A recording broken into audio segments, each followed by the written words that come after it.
اور 1 مہینہ گزر گیا۔ موسیٰ بن نصیر تجربہ کار سپہ سالار تھا، اس نے کئی قلعے سر کیے تھے، وہ خود بھی سپاہیوں کی طرح لڑا تھا، لیکن وہ عمر کے آخری حصے میں پہنچ گیا تھا جہاں اس کا دماغ کام کرتا لیکن جسم میں وہ دم خم نہیں رہا تھا جو اسے قلعے کی دیواروں پر بھی چڑھا دیا کرتا تھا۔ عیسائی فوج اس کی فوج کا نقصان کر رہی تھی اور وہ سوچ رہا تھا کہ کیا کرے۔ آخر اس کے دونوں بیٹوں عبداللہ اور مروان نے یہ دلیرانہ اقدام کیا کہ عیسائی گھڑ سوار حملے کے لیے قلعے سے نکلے تو ان دونوں بھائیوں نے اپنے گھڑ سواروں کو دوڑا کر قلعے کی دیوار کے ساتھ کر دیا اور اس طرح عیسائی گھڑ سواروں کی واپسی کا راستہ بند کر دیا۔ مسلمان سواروں کے لیے خطرہ یہ تھا کہ دیوار کے اوپر سے تیر انداز ان پر تیر برساتے تھے۔ اس نقصان کو برداشت کیا گیا اور عیسائی گھڑ سواروں کو گھیر کر ختم کر دیا گیا۔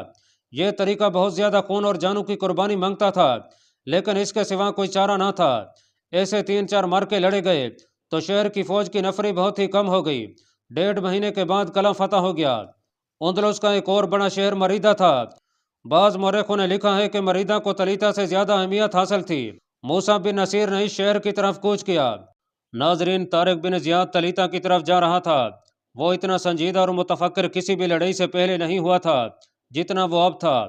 اسے تلیتا کا قدرتی اور پھر انسانوں کو بنایا ہوا دفاع پریشان کر رہا تھا۔ اس نے اپنے سالاروں سے موسیٰ بن نصیر پر اس خفگی کا اظہار کئی بار کیا کہ اس نے اسے مزید کمک نہیں بھیجی۔ وہ کمک کی ضرورت بڑی شدت سے محسوس کر رہا تھا۔ یہ طارق بن زیاد کی خوش نصیبی تھی کہ ہزاروں بربر اس کے پاس خود ہی پہنچ گئے تھے، ورنہ وہ اتنی زیادہ کامیابیاں اتنے کم عرصے میں حاصل نہ کر سکتا۔ یہ تو اسے معلوم ہی نہیں تھا کہ موسیٰ بن نصیر 10,000 سواروں اور 8,000 پیادوں کے ساتھ اندلس میں داخل ہو چکا ہے۔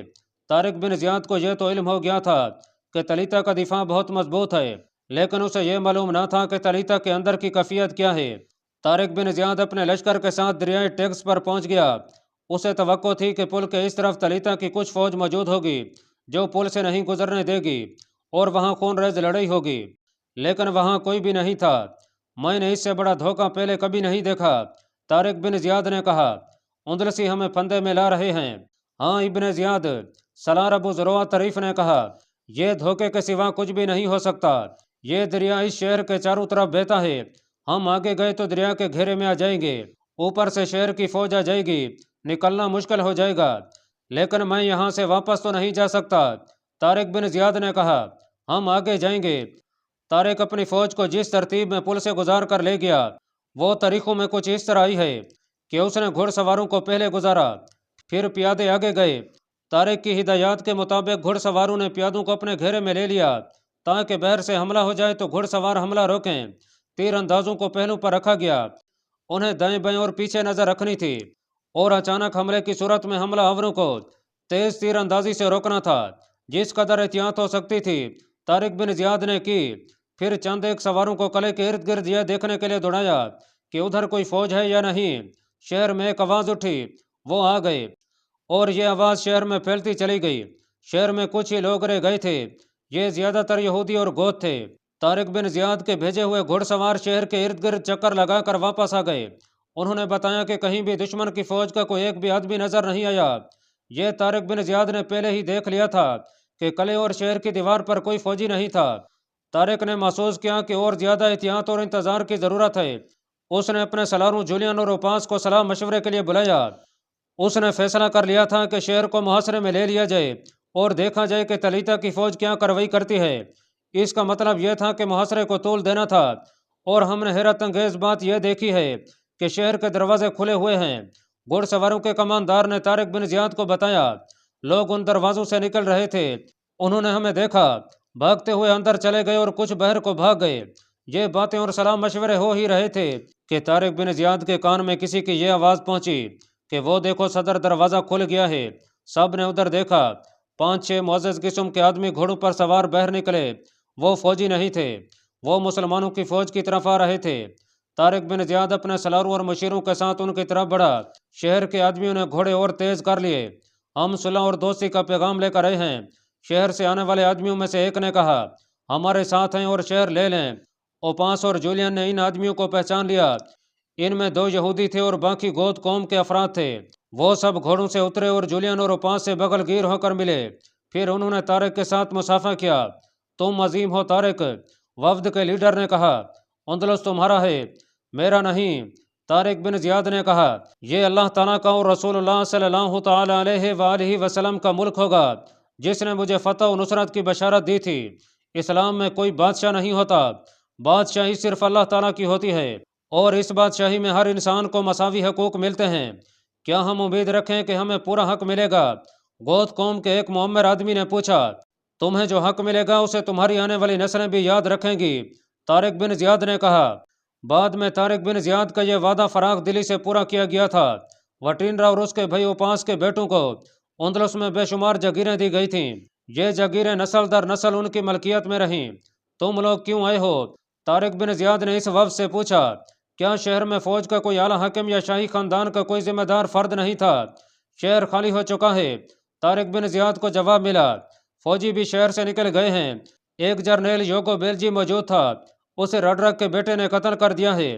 شاہی محل میں آپ کا استقبال ہوگا۔ اگر شہر کے اس وفد کے ساتھ جولین اور اوپاس کی جان پہچان نہ ہوتی تو طارق اسے دھوکہ سمجھتا۔ وہ اپنی فوج کو ساتھ لے کر قلعے کی طرف چل پڑا۔ مسلمان فوج جب شہر میں داخل ہوئی تو شہر میں جو چند ایک لوگ رہ گئے تھے انہوں نے نعرے لگا لگا کر مسلمانوں کا استقبال کیا۔ فوج کو رہائش کے لیے ان برقوں میں لے گئے جن میں اس شہر کی فوج رہائش پذیر تھی۔ طارق بن زیاد اس کے سلاروں جولین اور اوپاس کو شاہی محل میں لے گئے۔ ناظرین، اس شہر سے جو مال و دولت اور زر و جواہرات مسلمانوں کے ہاتھ لگے وہ بے حساب تھے۔ ان گھروں کی تلاشی لی گئی جن کے رہنے والے شہر چھوڑ گئے تھے، وہاں سے بھی بے انداز زر و جواہرات نکلے، سونے اور چاندی کے برتن بھی ملے۔ کٹے ہوئے ہیروں اور تراشے ہوئے نگینوں کے 2 انبار ہاتھ آئے۔ طارق بن زیاد کے حکم سے شاہی محل کی تمام دولت اور جواہرات ایک کمرے میں لائے گئے۔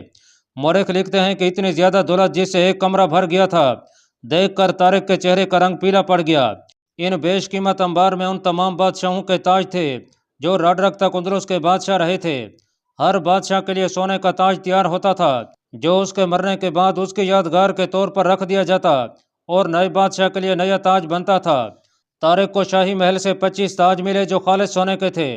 تاریخ دان پروفیسر ڈوزی نے لکھا ہے کہ بادشاہ کے مرنے کے بعد اس کا تاج بڑے گرجے کو بطور نذرانہ دے دیا جاتا تھا، لیکن بیشتر مورخوں نے لکھا ہے کہ طارق بن زیاد کو 25 تاج راڈرک کے محل سے ملے تھے۔